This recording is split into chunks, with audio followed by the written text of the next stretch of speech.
And we are Multifamily Masters. I appreciate everyone for hopping on here. This is our monthly online Zoom meetup, Multifamily Masters Live. We do this the third Wednesday of the month, 8:30 p.m. Eastern, 5:30 Pacific. Every month, different topic. Every month, awesome guest speakers. Every month, our goal is to deliver as much valuable content as possible. Last month, it was all about capital raising. This month, we have two rock stars, two awesome individuals, two individuals that I call friends, two individuals that I am willing to pick their brain and figure things out whenever I get stuck on some things. Mr. Charlie Peters, Mr. Derek Hogarty, world of experience. I'll let them introduce themselves, but I'll brag about them a little bit. With amongst those two, Elsa Nguyen, myself, and Joanna, we have 60 plus years of full-time multifamily real estate experience. We own hundreds and hundreds and hundreds and hundreds of apartments. I don't care about the number of apartments. I care that you're making your bank account grow. I don't care if you're buying a 3-unit, a 33-unit, or a 300-unit. I care that you're closing on the right deals in the right way. And we want to surround ourselves with individuals who are closing deals the right way. And in this space where we're at right now, 2023, I know a lot of investors who are losing their shirt. They might not say that on social media. They might not say that at events. They might not say that at conferences. But I also know tons of passive investors who are lucky if they get a portion of their capital back. And that's because over the last couple of years, anyone who's been on social media, anyone in this space, anyone who hangs out with other individuals who close apartments, you see all these younger individuals. When I say younger, not an age number, younger as in greener, in this space, doesn't have a ton of experience. They did what? They tried to make the numbers work. And what happened? If you try to make the numbers work, you're probably going to fall on your face. Interest rates have skyrocketed. Insurance rates have tripled or quadrupled in many markets. Rent is no longer growing 2x every year. That means that their cash flow has diminished. That means that they're now forced in a position where they have to refinance. They can't refinance. I've already got friends. I already know a bunch of individuals who are getting foreclosed on. That's what we want to avoid. So we brought on a couple of rock stars, along with Miss Elsa Nguyen, my business partner, Miss Joanna Gonzalez. She's part of the Multifamily Masters family. But first, let's start off by having Mr. Derek Hogarty and Mr. Charlie Peters introduce themselves, since they are the men of the hour. Derek, go ahead, man. Yeah, it's a pleasure being here. Thank you, everybody. Literally just getting back from visiting one of our assets in Columbia, two of our assets in Columbia today. Had the pleasure of walking with a Fannie rep for the first time, first experience going through a refi with a Fannie down to the Fannie. So it was a great experience when they brought 6 people to walk through our property, which we were ready for. We have we're very lucky to say we have 2 very good property managers out there, but that's more of the minutia. Long story short, I've been in a general contracting firm. I've owned a general contracting firm for 26 years, started to pivot into the multifamily market in 2019 in my first boot camp. Sat on my, made excuses, didn't execute until 2021. But still had the general contracting firm, and that was the excuse I was using. We were busy and didn't need to diversify. Really started to make a conscious effort, and in 2021, and bought our first mixed use. Had my first equitable position in a mixed use property in downtown Charleston. I'm based out of Charleston, and so with a few people here on the call, I see, which is great. And then finally, really surrounded myself with the right people. Happened to join an expensive coaching team. Nothing wrong with that. Nothing wrong with that. No, not at all. No, I had an incredible coach and empowered me to go at my very first 88 unit incorrectly, because we had to go straight to PSA, not even an LOI on my very first syndicate deal. So it was a little scary. I did have some great people around me to have it as a sounding board and hit send as I was in the Denver boot camp. So it was really kind of incredible to rock it out of there. That asset has been incredible.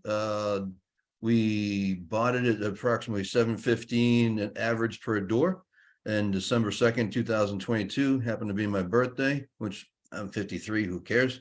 When you hit that age. Happy birthday. Happy birthday. Back then, but yeah, it was a great business. It was a great birthday present. And now we're breaking the 1150 mark per unit Fantastic. after some heavy turns. The value I bring to the syndicate team is, well, very lucky to have some great deal flow. I estimate the value add scopes of work. I pretty much do a high majority of the GP, initial DD, if not all of it, form the syndicate, walk the property during all the inspections, do any retrade if needed, insurance buyouts, et cetera, co-KP, so I've been very, very lucky, blessed, energy, et cetera, visualized to have 222 units now within the last 9 months and 110 more under contract at this time. Fantastic, man. Much appreciative. I'm super happy that you're here. And before I forget, Derek, Charlie Peters, anyone who's watching this, feel free to throw your contact information in the chat below. This is how you network. Later on, we're going to break out into breakout rooms, so you get a little bit of a chance to network with one another. Mr. Charlie Peters, hit me, my man. Yes, sir. Garrison, thank you so much for having us. Love what you guys have set up here with the free content, man. So big format. Honored to be here with Derek tonight, and of course with you guys. So I am Charlie Peters. I live in Tallahassee, Florida. Bought my first multifamily property in 1996. And so I've been an owner, operator, landlord, investor for 27 years. I am quintessential bootstraps. Gotcha. You got that? So what's your superpower? What is your superpower, your personal superpower when it comes to real estate? Yeah, my personal superpower, I would say, is experience. Over 2,000 doors across my career. Once again, 27 years. I was in Florida during the financial crisis, which fell apart, and we actually doubled in size from 2008 through 2012. That's a little statement, but I'm very proud of that. Fantastic. No defaults, not even one late payment. So yeah, we did really well coming through that. Superpower is experience. So yeah, man, just been doing it for so long. And like and I recognize so many of the names here. I got a couple of business partners in the group that I wasn't expecting to see tonight. So that's good to see. But yeah, I had a W-2 job, which I walked away from. I was in medical sales up through 2005. And so for 9 years, I was a small landlord. 2005, I broke 100 units and walked away from my W-2 job to do real estate full time. And I had a great job, maybe like a lot of people on here, but in sales, I kind of always hit my numbers. And so they just sort of, the powers that be there just kind of left us alone if you hit your numbers. My boss was one of my best friends. You develop, long-standing relationships with customers. It was hard to walk away from. It was a great job.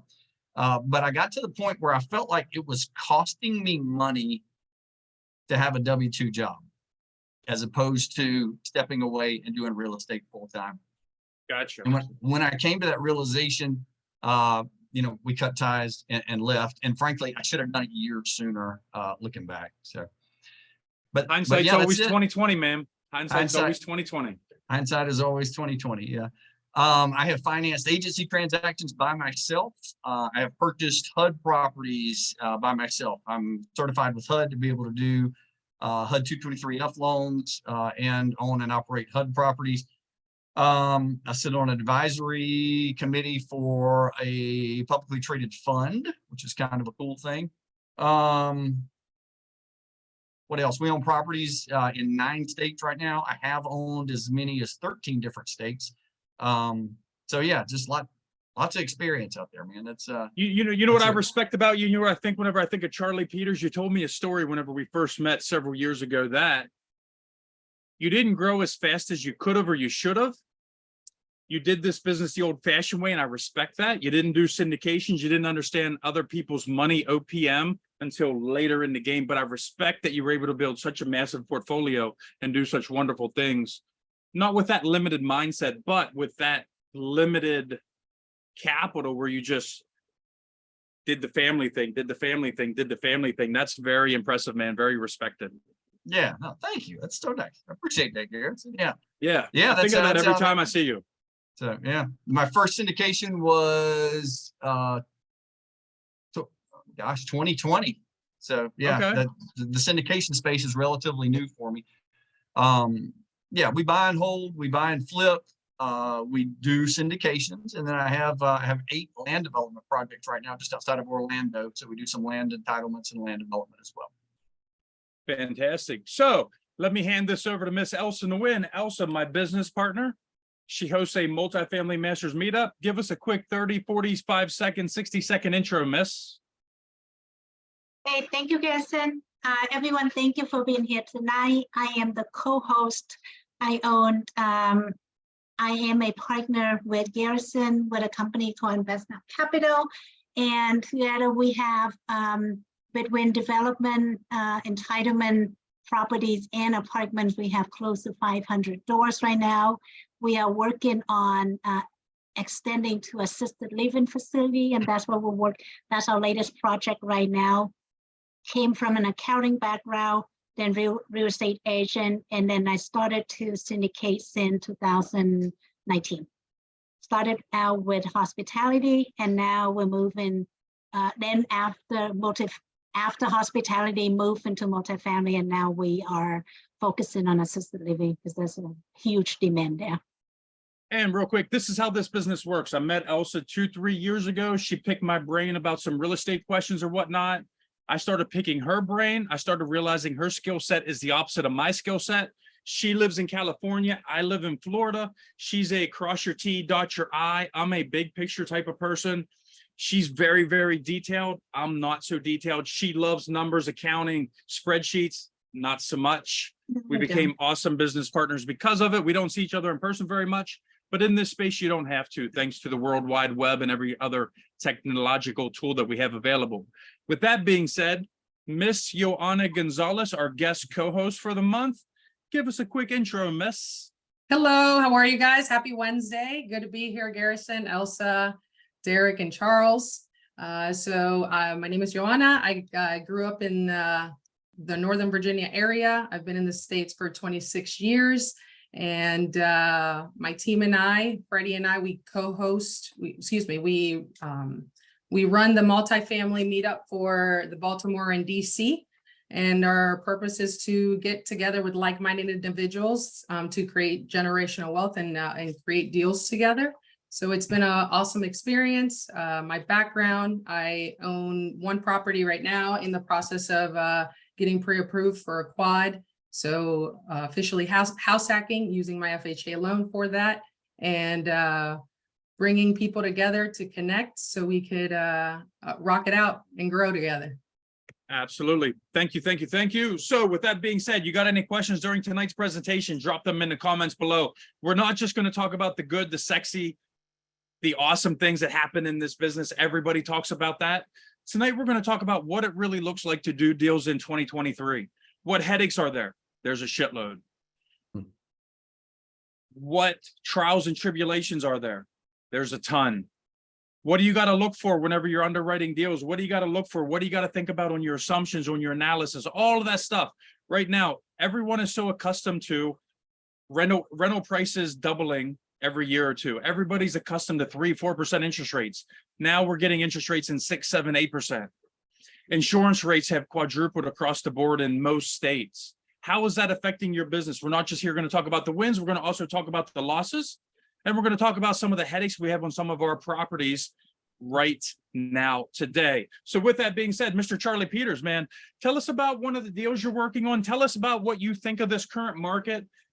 Tell us about anything that you think that anyone watching this should know about August of 2023 and how conservative or how aggressive or how mindful you have to be of the economical challenges in today's environment. Wow, that's a lot. It's a lot of ground you covered there, man. Nah, I want you to talk for the next 30 minutes, man. I don't want to talk. Hit me. No, you're good.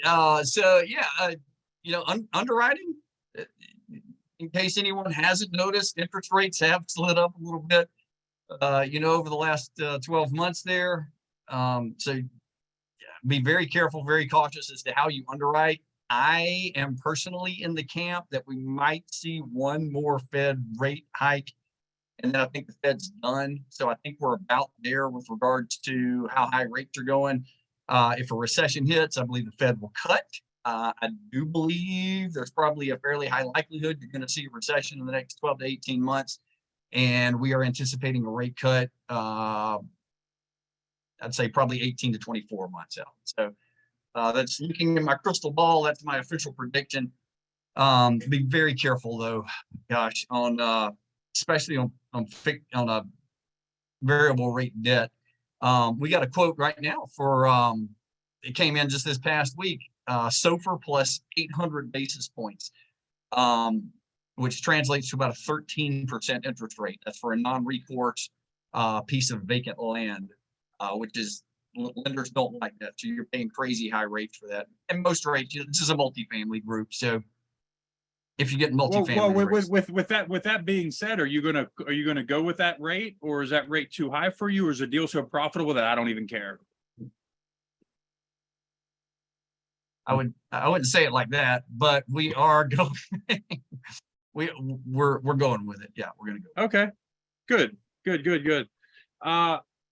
Tell me about one of the projects that maybe isn't doing quite what you expected, given interest rates and insurance rates.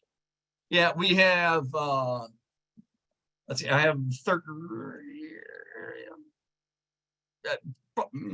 12, 13 multifamily properties right now. We have one that's not going well, which I'll share a little bit about. But when you're looking at properties, I always say you want to check boxes. So you want a property in a growth corridor. You want a clear path to adding value. Hopefully, rents are below market rate. We look for high occupancy rates. That kind of stuff. You want to be able to check those boxes. So the flip side of that, where things go wrong, is when the wrong boxes get checked. And I've got a property. It's in coastal Texas right now. 70s construction. It's in a floodplain. It did flood during a hurricane a couple of years ago. We bought it with it's about 12 units that were gutted to the studs. So I got a lousy insurance policy on it whenever we purchased it in January of 2022. And the hope there was that we get a really good renewal rate because, we're bringing these boarded up units back to online. They're going to be brand new. And so, we're thinking we'll get a better rate. And instead our rates, they more than doubled, almost tripled. So we had insurance that hit, at the same time property taxes doubled. And then Garrison, I'm embarrassed to say what I'm about to say. And don't come over here and slap me for saying this. It hit me. I was not on site during the due diligence walkthroughs. I know, I'm sorry. I have the exact same headache on a 66 unit in South Carolina right now. I'm pissed. Yeah. So we, anyway, long story short, we had someone else prepare a CapEx budget for this property and just wound up blowing it right out of the water. So hold on. Now, what was your CapEx budget originally, and what did it end up being? It was 800,000 originally. It wound up, we just broke 2.2 million. Okay. So let me ask you, before we switch this over to Derek and let him kind of tell us about one of his deals right now. How do you eat that? How do you swallow that? How do you survive through that? Like, what are you doing? Unfortunately, it's not a syndication. Okay. So it's just little old me. And and that's a good thing. I'll lose some money on this one. I would, I'm wired so that I would rather lose my own money rather than lose someone else's and have to explain to them that I was a complete moron. So I know that about myself, and I'm okay with that. But I would hate to explain it, to your mother after she trusted me with her money. So, absolutely, I feel the exact same way, man. Yeah. So we'll probably lose about $1 million. Does that make you lose sleep? Thanks, everybody. I'm gonna hold jump out the window now. Now, hold on. No, you lose $1 million. Is that actually losing $1 million cash, or is that actually like, you know what? I thought we're going to make 1.3 million. Maybe I only make 100 grand if I'm lucky. No, we're gonna lose on this. Okay. Okay. We'll come back to that in a minute. Mr. Derek Hogarty, hit me, man. Tell me about one of the projects, one of the properties, something you got going on that isn't necessarily a rainbow. Sure. Two come to mind. One of them is one we just put under contract. We just signed a PSA in Orangeburg.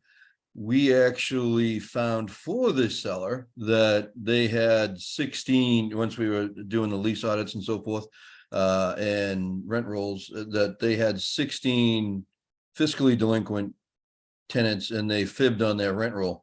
Once we brought that to their attention, it brought it to a 23% vacancy rate. They weren't budging on the price. We were trying to retrade. But because this area is, MUSC just bought Orangeburg Hospital. There's a lot more growth going on. A B-class property just went on the market, just finally gave the area some comps. And all of a sudden it gave some current multifamily owners out there some confidence of what they had. Not the best timing in regard to signing a PSA. We, on a positive, we then went to the team, AKA myself, my asset manager, and the buyer's broker, and we said, okay, now how do we make this up? Here's the problem. We found it. They're not deviating. We want the project. We don't, but it doesn't mean we have to go for it. But they're, so we did sign the PSA with a plan in place that integral of the PSA is that they have to get everybody evicted in this timetable. We will not close until everybody is actually vacated the property. So we had to adapt and overcome with the seller. And luckily, this is the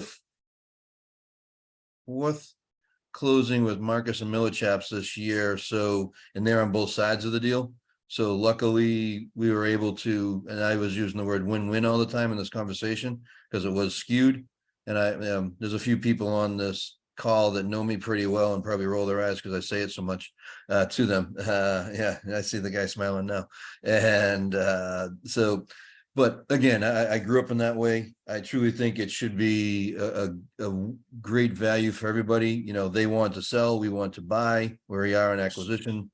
Growth. So whenever you discovered those extra vacancies or economic vacancies, I will say, Yes. Did you go back and retrade? How did that conversation go with the seller? How did that look like?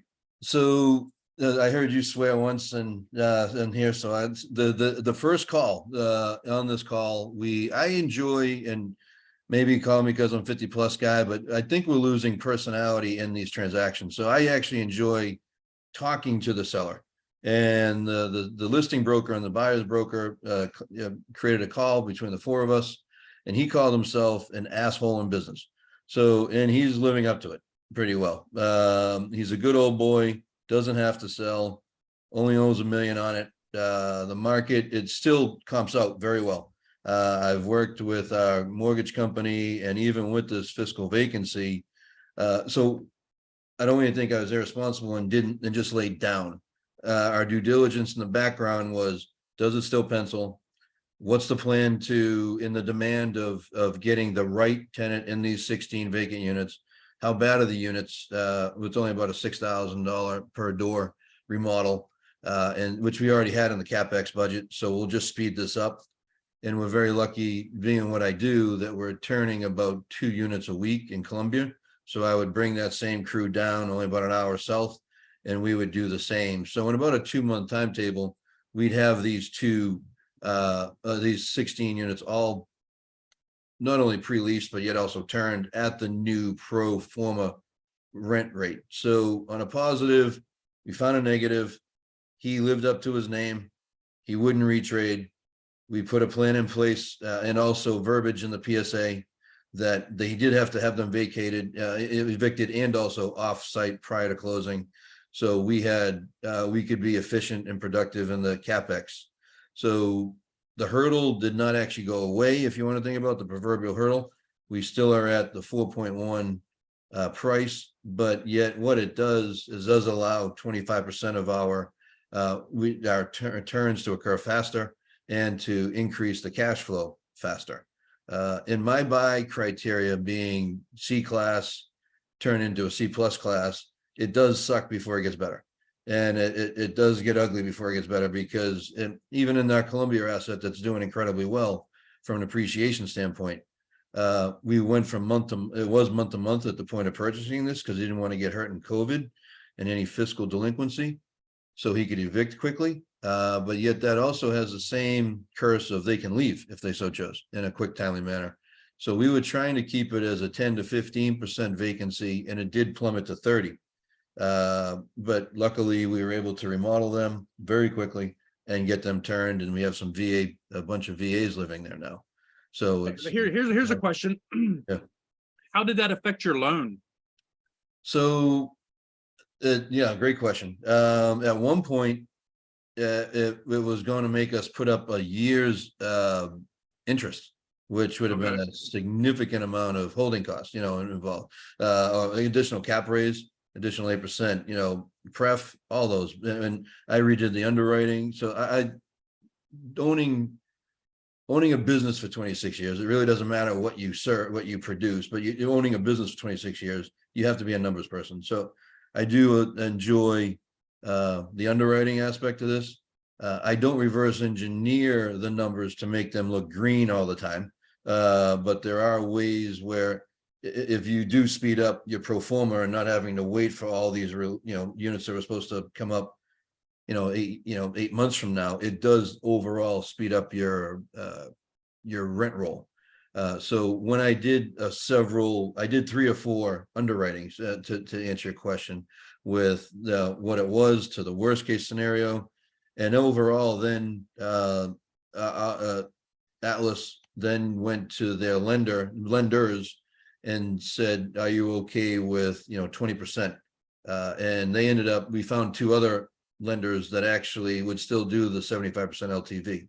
So it did cause more work on our lenders side, but they were able to find a competitive bank that would still do the 75% LTV and not have to do that 1 year. So it in a 3-day period, it went from, I can't believe they fibbed on a rent roll. Well, I do believe it, but yet, and we found their problem, to problem solving, underwriting, Atlas doing more diligence on who they were lending with, and then us editing the PSA, re-signing the PSA, and now restructuring the how fast we'll be spending the CapEx, due to.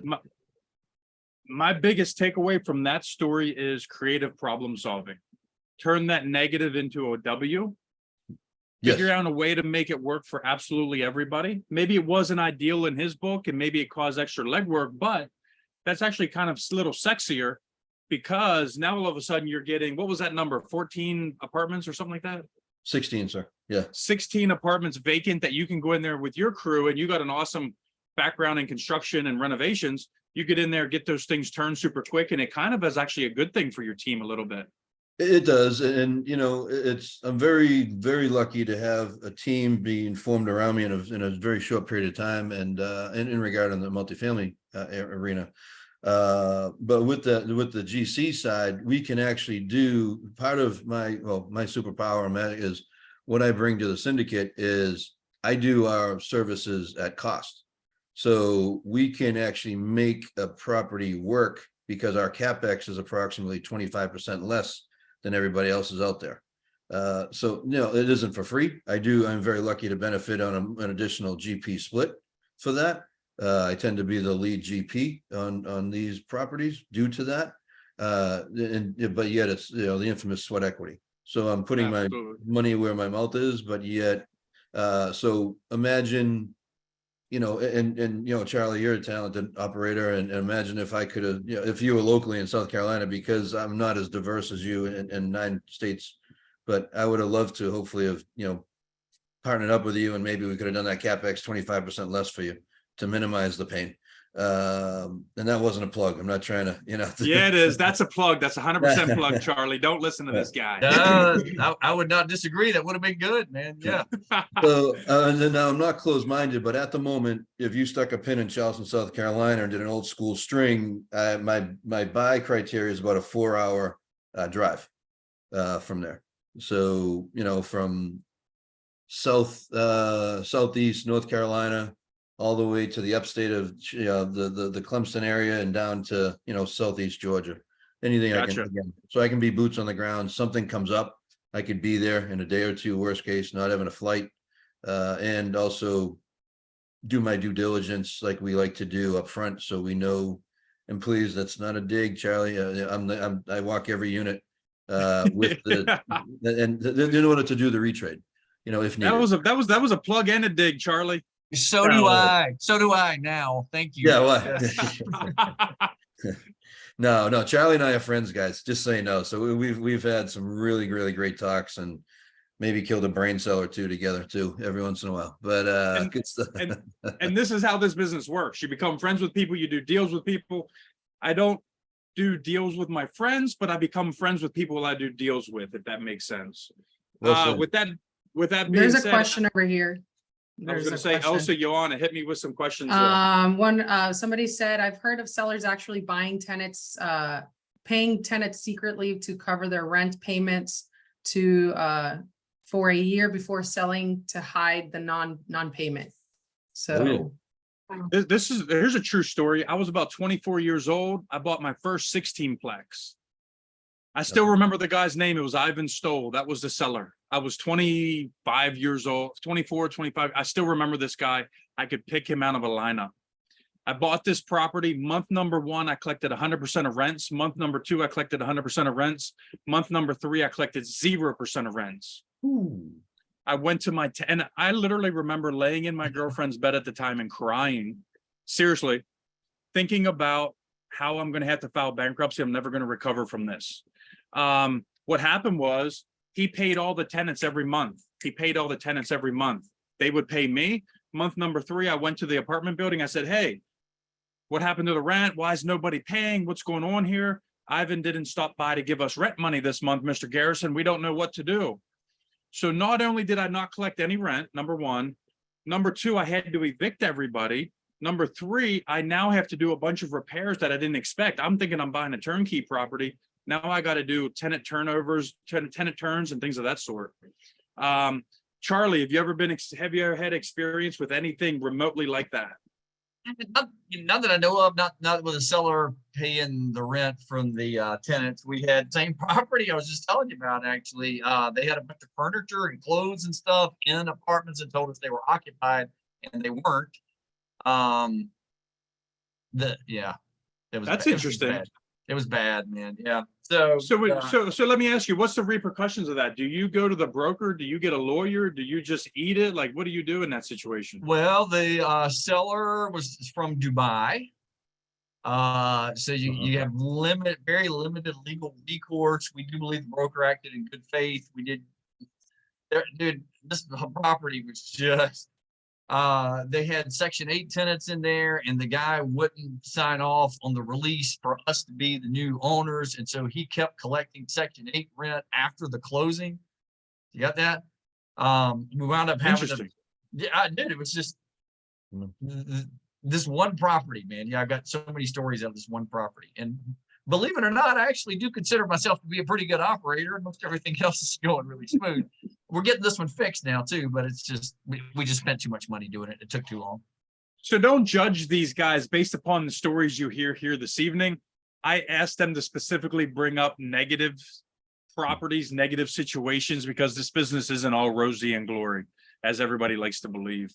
Joanna, any other? No, I would second. There's a lot of people out there. Everybody loves to talk about their wins, and so, yeah, not to toot my own horn, but I think if you're in front of somebody who says they've never made a mistake, you want to get away from that person. Yeah. So I could talk all night about. We just ran into that now, Charlie. We didn't trust it in our most recent acquisition in Florence. We didn't. By the end of the closing, everybody in the whole closing was calling him crazy man. Both sides. And we didn't trust him so much that Atlas made them sign, he made him sign a rent roll. And because he said, oh, the leases are in disarray, but here's a rent roll. And we're like, well, okay, but we need the backup. He says, well, I'll sign it. I'll get it certified and notarized. And this gentleman's in California, so maybe Garrett, you can come by and knock on his door for me. And but long story short, now we've been into it for June 14th was the buy. We did the lease audit. Not only is the lease audit incorrect in accordance with the rent roll, but a lot of them are older, etc., and not even valid. Again, turning the negative into a positive, it allows us to do what we do and get in there and go from 650 to 977 in a very short period of time. But we are talking legal actions in regard, because he presented it to the lender, he presented it to us as signed certified rent roll that does not coincide with each unit. 13A does not align with 13A. 14B is not 14B. So by $50, $75, we're not talking chump change times 48. So pretty much you got to put the puzzle back together. You got to figure out where things go and what things are. Yes, luckily, again, one of our kick-ass PMs from Columbia is backstopping the same property management company, but backstopping the not as experienced PM that they associated to this property, and she's bringing that specialty to it. And they collected SC stay money for July and August, and we hasn't relinquished it yet. So even though we've changed the paperwork with SC stay, which is an assistant program that came in during COVID, that's no longer in existence. But so it's never, again, it's not easy, but yet if it was easy, everybody was doing it. But as long as we can help the group to look for this and look for that, and almost create an in-house checklist so you don't experience these guys, that's what we're here for tonight. I'm kicking myself. One of the biggest headaches we have on one of our properties right now, we just renovated 30 apartments in Statesboro, Georgia. We bought a 30 unit. Oh, good. Is Statesboro, Georgia too far from you and your construction crew? No, actually, and we also have some fellow people that live in our town that are invested in Statesboro that we could maybe kill two birds with one stone. What we historically do is renovate one or two units, and we let the crew stay there. Yep. That's how this deal was supposed to happen. We had about a $1.2 million budget on renovation. I mean, we were going all out. That 1.2 million 8-month budget ended up costing probably 2.3 million and took 18 months. And we bought this property with no rental income, absolutely dilapidated. And it cost us, I don't know this exact number. Elsa, how much was that mortgage every month? 25 grand, 30 grand? No. What's that? No.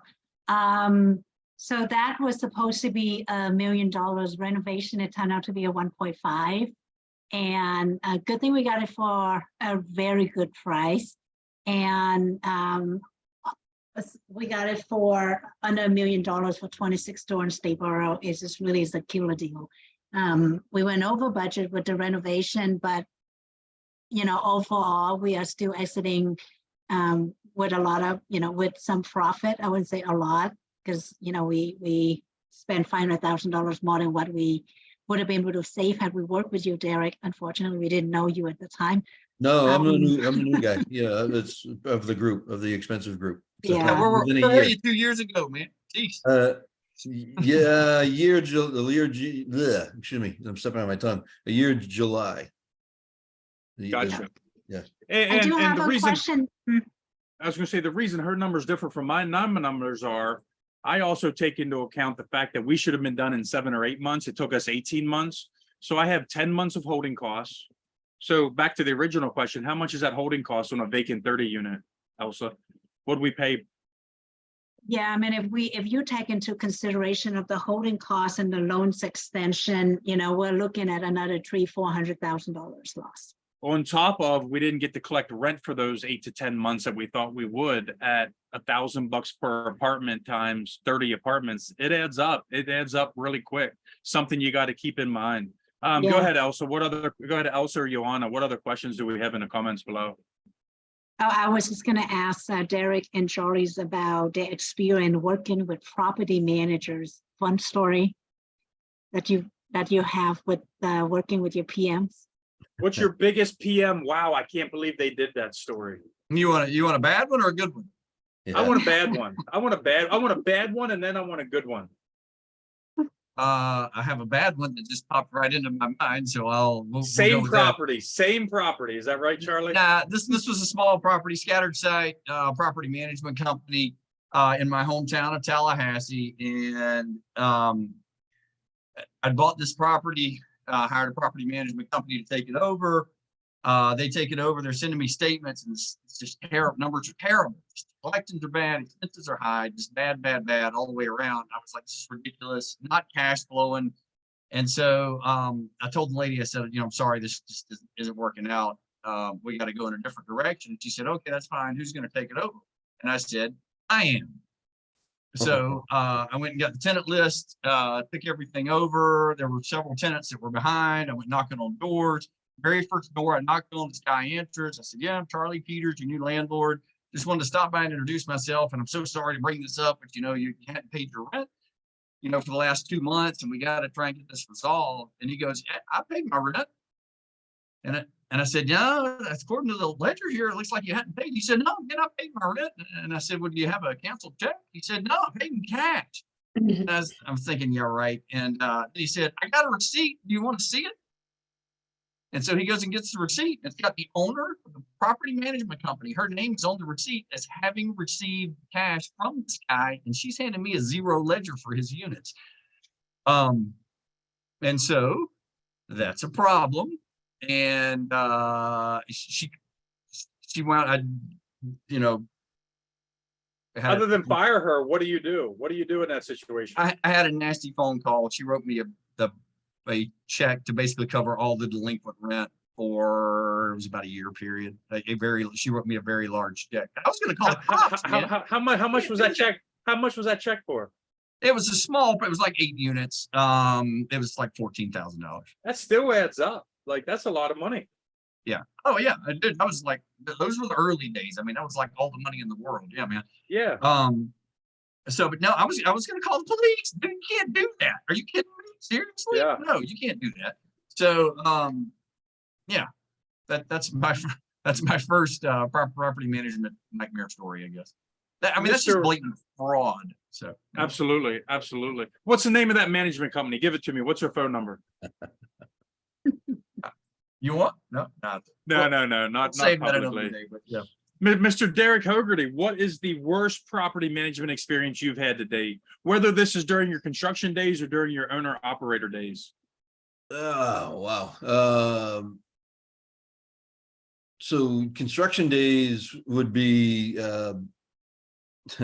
they actually took the money that was due for our subcontractors and spent it just on expenses and non-capex items, and tried to. Are we talking like Mercedes cars, or are we talking like new? Oh no, just no. chandeliers and They lights? weren't. They had in lieu of imagine an inspection came in, multiple inspections came in, and it was close to 100 grand of capex of the invoice that month, and in lieu of that, they had such a fiscal delinquency. They paid their mortgage with the money in lieu of paying my subcontractors. And so at the time, so this is when I was just pivoting 18 into 19 into wanting to learn more and more about, multifamily. And so for the very first time in my South Carolina history, I had to put a mechanics lien on the property.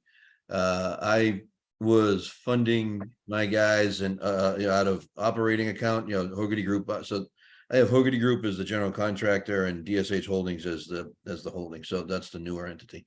So Hogarty Group was getting hindered in cash flow and or savings due to these people's property, had to hire an attorney, put a lien on the property. Their mortgage got a heard of it and stopped the inspections. So they finally worked it out. I got my check.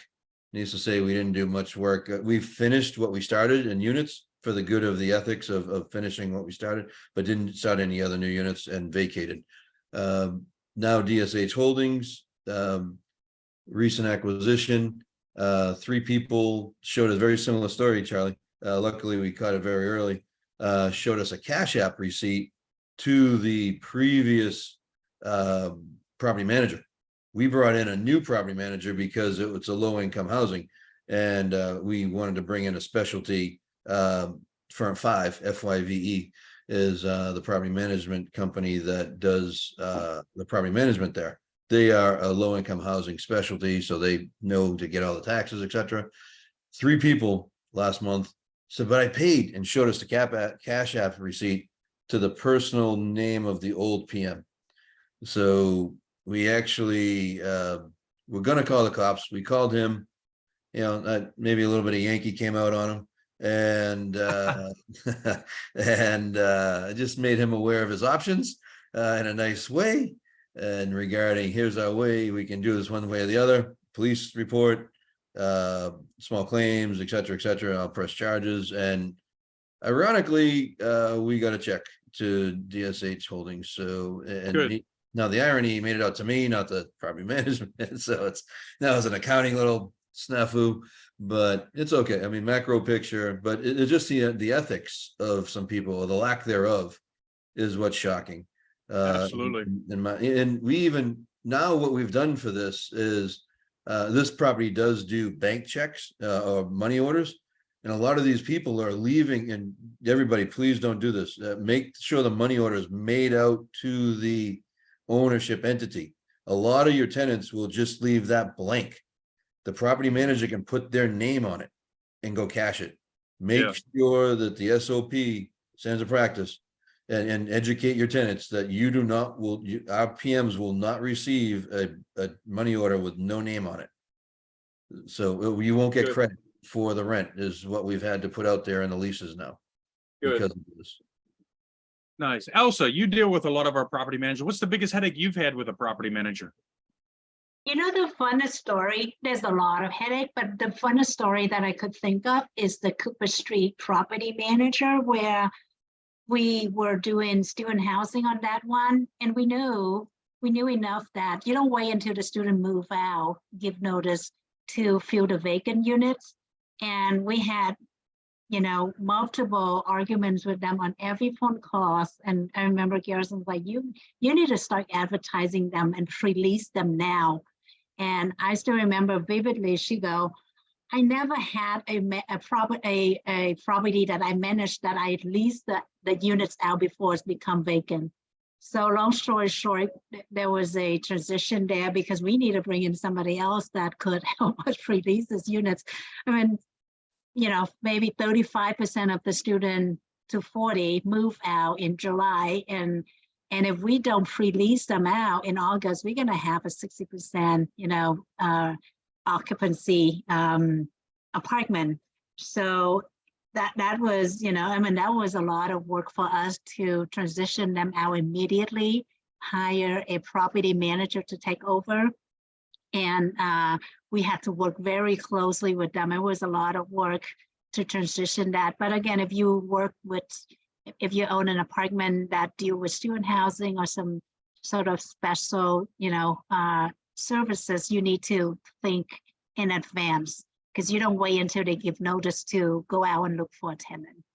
So with that being said, on the reverse side of that, we actually do a majority of the work for the property manager. We have an in-house marketing team that runs ads every day on Craigslist, on Facebook Marketplace, does a bunch of respondents to Zillow and different places that we're doing marketing. Even though we pay our property manager exactly what they want, we still have an in-house team that does all the marketing, all the advertising, replies to all the messages, because we know that we're going to be 10 times more on point than what they are. I hate to say that, I hate to do that, but it's just a necessary evil. If not, our vacancies would be much greater and our rent rolls would be much less, and that would affect our investors' return. And similarly to what Charlie said earlier, our number one responsibility is looking out for our investors' return. You need to under promise and over deliver every day of the week. And you need to step up and do what you got to do in order to make sure that those investors who work hard and give you the money that they save for retirement, that you do exactly what you can do and what you should be doing and go above and beyond for every dollar that they gave you. So let me ask you guys this, Charlie and Derek. Do you guys do anything similar to that? Do you have an in-house virtual assistant or an in-house team or anyone who kind of takes some of that burden off of property managers to make your life a little bit easier by making their life a little bit easier? Charlie? Eric? Okay. So our growth curve is kind of going like this, and I'm blessed, excited, all of those great words, lucky, that are, and investing in surrounding ourselves with the right people. So I just recently took on an asset manager. DSH Holdings took on an asset manager, and now we did not take it on per property. What we worked out, and you guys can maybe work this out in your instances if you have multiple properties, to dilute the expense. So in lieu of 1% per property, I outsource them for one fee per month, and they track their time based on each asset. We then only burden each asset per those allocated times. Fast forward just 3 months ago, that's when we started this relationship. Fast forward to today, our asset manager, Ted, is going through his PMIC license this week. He's getting his PMIC license this month. We are we've already spoke to our best PM in Columbia. She's hiring her replacement, and she is going to become our regional PM to implement the same SOPs, the same leases, the same. So we would love I'm creating, it's similar doing the same thing in my construction business. We're creating a significant printed binder of SOPs. So a PM at a Columbia asset could go to Orangeburg, and it's the same lease, it's the same protocol, it's the same rules, et cetera, et cetera. So any DSH Holdings property, it's the same SOPs. So we can we can create a business plan, and it's the same. So long story short, this refi, which is usually a huge burden to the person refinancing it, being the lead GP, and another friend of ours, Eric, the mutual friend of ours, Eric, is co-KP, and it used to be a huge burden. This asset manager has, per Atlas Real Estate's done something in 3 days that they know me well. They know me very well. They know my strengths and know my weaknesses. Derek, it would have taken you 2 weeks. They got it in 3 days for you, and they're a fan of this party. So Awesome. Yeah, I've been very lucky and appreciative, and I even tell them how much so. You're not lucky. You just put yourself in a position to win, surrounding yourself with the right people to do the right job at the right time, man. Yes, but yes, yeah, and willing to invest in them. Almost what's the word I've been looking for?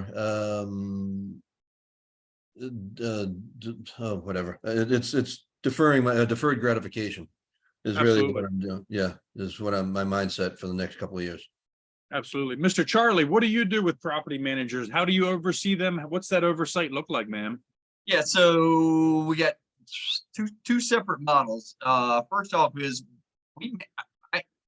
I manage probably between 300 and 400 units in-house.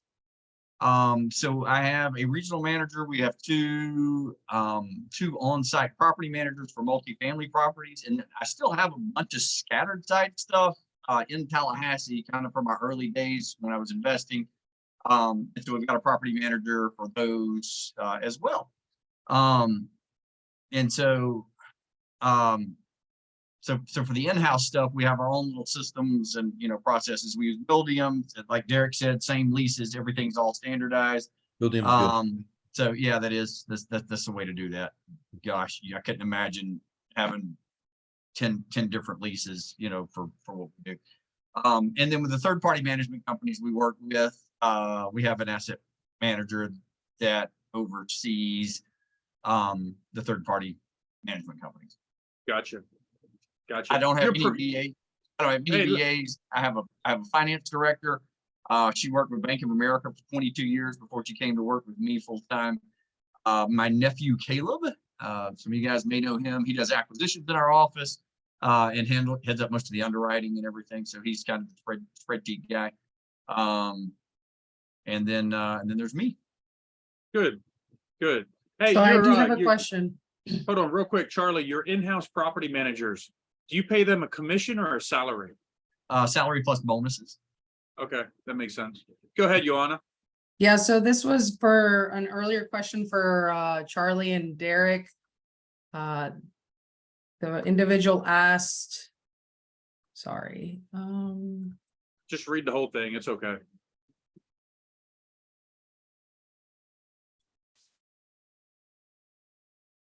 Way to hold the suspense, Joanna. Way to hold the I know, suspense I'm here. sorry. We're There's- holding our breath for your question. Yes, so more specifically, this is more where the question is, Just read it. Just read yeah, it. so Read the whole how damn do you question. verify the numbers and transfers of rents and pavements? Or what is the best practices to protect us when buying a property? That's the Complete- question. Completing a And lease more audit. specifically on the rent and not being collected, paid on pains and cash to the property managers in case who didn't report it. Is the question.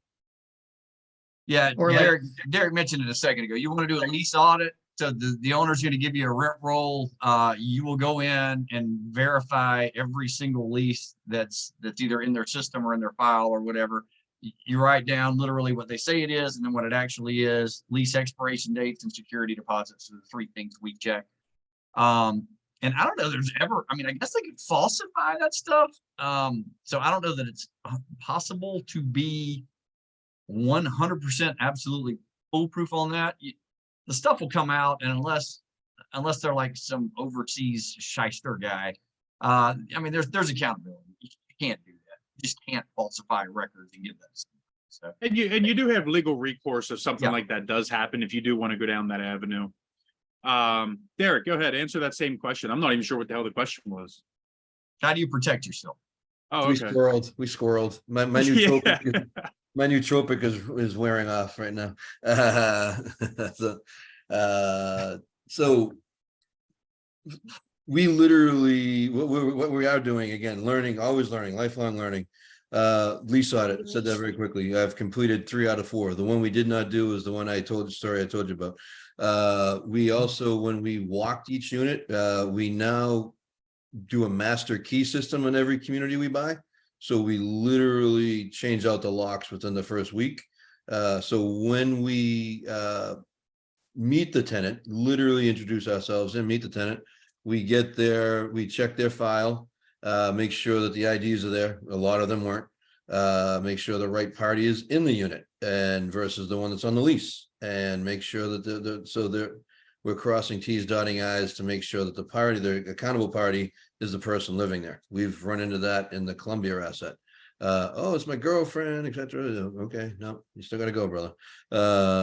Yeah, long story short. So then, the last aspect of protecting is that we put in, like just the other day, we had a little pizza party to introduce ourselves and key swap.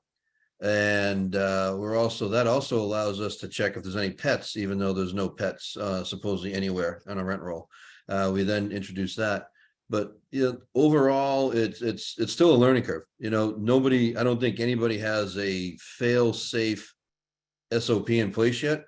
But yet, yeah, lease audits, 3 out of 4 we did were great and real. The one we didn't sucked. We then had you're slowing down to get faster when you take the property over if you do not do this. So guys, please do that, and ladies, please do that. But yet, and then we felt confident because we had a notarized rent roll. But when they were bringing in their leases, literally a 2-page lease, and the second page was a signature page. If they were current, which they were not, they were plus or minus, like I said, $50, $75 off. And we will most likely be pursuing this because there's been a multitude of falsified documents. So we've already sat down with our closing attorney and so forth to throw some letters together. And Absolutely. Yeah. And so something we tell all of our mastermind members, all of our coaching students, everyone in our partnership program at Multifamily Masters is, once you get that property under contract, you legitimately got to put that hat on backwards. And for the first, until you get that property under contract, it's all, this is awesome. This is fantastic. I love this deal. Let's make it work. But as soon as you get that PSA accepted, you put that hat on backwards, and it's all about, why are they selling me this property? What's wrong with this property? What do we got to find out? How are we going to find, what are they trying to hide from us? What's going on here? You got to dig through every lease. You got to dig through every apartment. You got to turn every rock, every stone to figure out, why the hell are they selling me a good deal? I'm greedy. I only buy absolute killer deals. They got to be an absolute slam dunk. So why is this a slam dunk, and why are they selling it to me? And you got to figure that out. You got to be an investigator. You got to literally put your hat on backwards and figure out, why is this a bad deal? And I know that sounds crazy, but you got to do that because those 30, 45, 60 days of due diligence might be the only time that you have to save face with your investors to make sure that deal is exactly what you think you're getting into, because you don't want to discover that stuff 2 months later and hindsight being 50-50. That is not the situation you want to be in. Go ahead, Joanna. Elsa, go ahead, Elsa. I want to add a little bit more to that, is that don't be afraid to go beyond the leases. You want to ask for rent roll, right? If you're in it for 3 months, every month ask them for updated rent roll. And then not. Do you also ask for bank statements, Elsa? I do, but a lot of time I don't get it. Actually, I never got bank statement, maybe one time, but you're gonna have to cross-check all the numbers. So you ask for rent roll, you ask for the T12, right? So you're not only looking at their physical occupancy, but also the economic. So if you look at the T12, their income statement, you can see how much money they collected last month. Compare that number to the rent roll. Let's say rent roll show 100,000, but the cash collected that month is only 75,000. Then there's $25,000 missing. That means 25% of them are the tenants that are not paid, right? So you want to cross-check everything, ask for the A or the delinquency report so you can see who's not paying. And a lot of time you'll be surprised with what you found. In the early days, of my multifamily investment, I didn't ask for all of that information. So I pay a price for it. But knowing what I know right now, I definitely don't be afraid to ask for all of the reports. And if there's, if you're in it for 3 months, every month ask them for an updated rent roll and updated income statement, so then you can cross-check all the numbers. Derek has built an amazing team. I'm glad to be a part of it. That's one of the comments below, Mr. Derek. Thank you, sir. I've been very lucky to, as much as some people appreciate me, I appreciate them back, very much so. And, honest to God, I mean, I know I've been very lucky to win some construction awards back when I had an ego, and you're talking a long time ago. And, it was the team, I was in estimating and sales, I own the business. The rest of the people do the hard work. And the party who wrote that is going to be a hell of a capital raise for us, over and over several times. And we have weekly GP calls. They're always there. They're present. They're good input, constructive criticism, and nobody knows everything. And why we have teams is I bring what I bring, you would bring what you bring, and we overlap just enough that we try to minimize gaps. But again, even though, and here we are, discussing, and I'm very open about our screw ups, but yet learning from them. Absolutely, positively, you have to learn from or but no, thank you for that. And I'm trying to answer a couple other questions too in regard to like how did how did you find out of the rent roll? I trust too much, and not to sound in a weird story, but on my mother's deathbed she said I'd love too deep and trust too much, so I work on that. And Interesting. yeah not to be a weird TMI on that moment, but it's I do, as a few people on this call know my morning regimen, and I work on that on a daily basis. So and that's absolutely. Let's fly through a couple of these questions here. We got we're a little bit over time, but that's all. This is awesome. We've had almost 100 people on the entire night. That shows what awesome people we have on the show tonight. Real quick, Charlie. Sir. Where do you get the extra money when something bad happens in a deal? When you go over budget, when something happens, where the hell's that money come from, man? Usually I write a check. What if you don't have it? What if I'm new to this space? I just did a deal, whether it's syndication, a JV or whatever. How do you come up with it? That question better be answered before you buy the property. So no, if it's a syndication, you do a capital call, and you got to determine, is the GP covering, the GP screw up? Because if the GP screws up, I would say they have an obligation, to fund the capital. If it's, something that's kind of, it just depends on it depends on the scenario. Technically, if you're an owner, there should be some kind of ownership matrix. And so if you own 1% of a property and there's a $100 capital call, you'd put in $1 on that property. So, but the ownership has to come up with it somehow. We just Absolutely, lived very through good one. point. Go ahead, Derek. We just lived through one at our Columbia asset. Again, macro picture, and again, I'm not trying to be rosy colored glasses here. It will pay off literally and figuratively within 6 months. Due to the month-to-month leases, our vacancy vacancy went from, we were hoping to try to keep it at 15% as we were modeling. It plummeted to 30, and our CapEx was going out at such an incredible rate because we were modeling so much, at the tune of about 120 to 160,000 a month. We literally calculated a valley, a cash flow valley. If the vacancy is here and our CapEx was going this way, this technically triangle is cash not in our possession. So being the lead GP, I had thank God I had Ted and Millie, a great PM and asset manager. We sat down and calculated the triangle of how much we would need to get up the other side of it and be positive. That was $285,000. Because it's a 65-35 split syndicate, the GP team was accountable for coming up with 35% of that. I actually had to put money in. Every GP partner had to put in their percentage precisely, and then we increased the PPM 185,000 for that. Now, on a positive, that's the same asset that's going from 715 to 1170.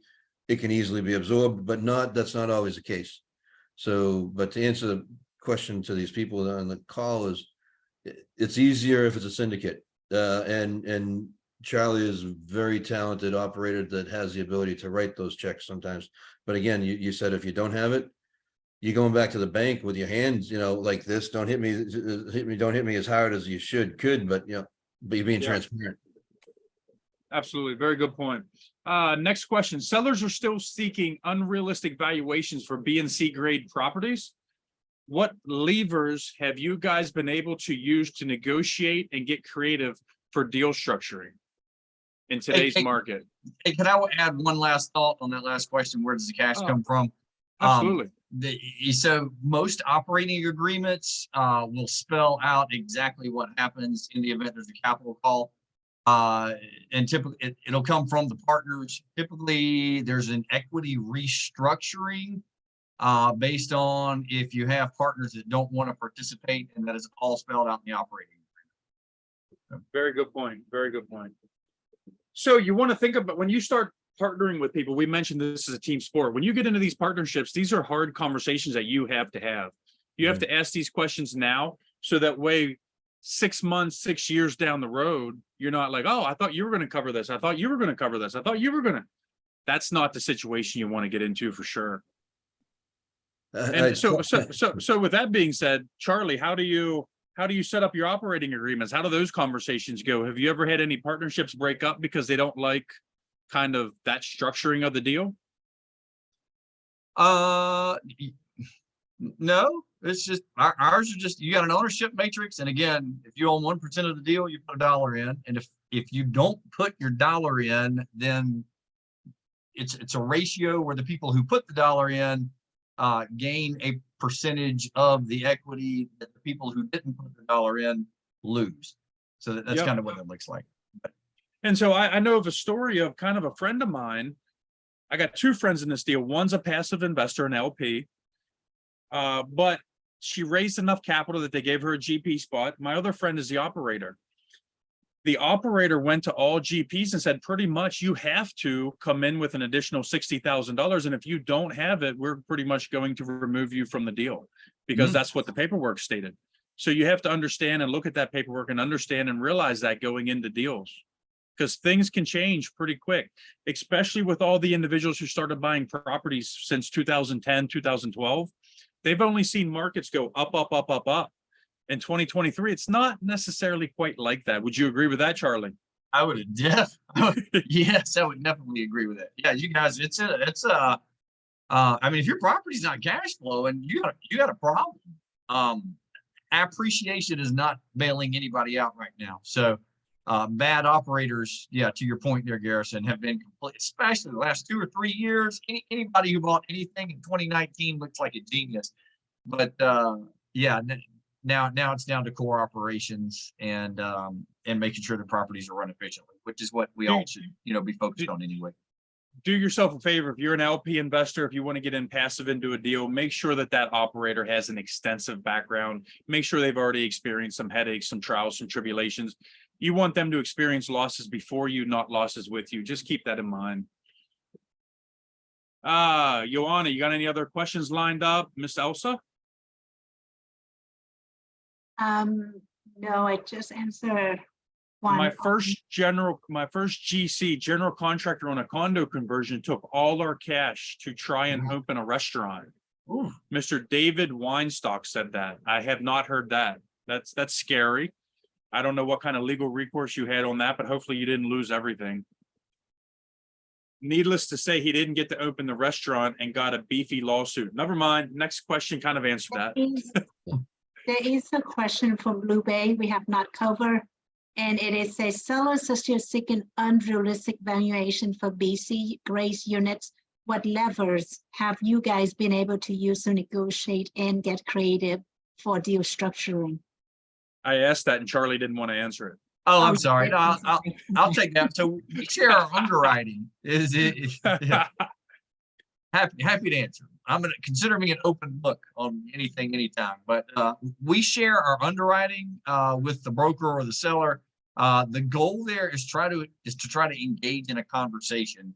And so, if there's 10 offers on the table and you're number 10, that's probably not going anywhere. But if you're in the mix, if I can have a conversation, then we will. I like to think I do a pretty good job of kind of convincing people that I'm the right buyer for their property. And a lot of these headaches and situations that we get into, if you keep an open line of communication, a lot of times you can spear a lot of this stuff before it even becomes an issue. Just keep that in mind. Everybody has a conscience. Everybody wants it. Most people want to do right. Just make sure you're surrounding yourself with good people, and you just got to put on your creative problem solving hat for the most part. If a property's way overpriced, they're not going to get any offers on it. So make a low offer, then just tell them why you're making it. Maybe something will happen. Absolutely. I actually kind of like it when properties are way overpriced. I like it when properties are way overpriced, but they've been listed for a while, so that I'm not the first guy coming in with lowball offers. They've already been beat up a little bit, and hopefully they're a little bit more of us and an educated mind at that point, if that makes sense. And actually, it with your experience, Charlie, and in my short experience, but yet 100% close rate, I've been very lucky to actually get some signed LOIs due to the fact that our close rate is higher than the party that was higher than us. So maybe learn the players who's in there too, or maybe try to find out who the player is and see if you know them, etc. If they can execute. The buyer's broker should be selling you, selling your abilities to close versus the other parties. So they'll go with you, and just little things like that to boost up your resume, your buying resume, if you find it's a good deal. But other than that, I mean, there's so many, every day is learning here, and the great thing is, like you said, guys, just feel free to reach out. You got some incredibly talented people, and even the people that haven't spoken tonight know a lot on this call. Absolutely. Absolutely. So with that being said, that is all the questions that we had for this evening. Miss Elsa, Miss Joanna, do you guys want to ask these individuals any other questions real quick before we hop off? Good. Thank you so much. Awesome. Super thankful for everyone hopping on here. Super thankful for Mr. Derek and Mr. Charlie carving out an hour and a half of their time for us. We are going to leave this channel open. Number one, we're going to let it open for networking opportunities. Anyone who wants to hang around, network, spread some knowledge, introduce yourself to some other individuals, feel free to hang out. We are MultifamilyMasters.com. We do this once a month, third Wednesday of the month, Multifamily Masters Live. Every month, different topics. Every month, different guest speakers. Every month, we bring in good people that teach good lessons, and you learn by doing this business. Special thanks to Mr. Charlie Peters. Special thanks for Mr. Derek Hogarty.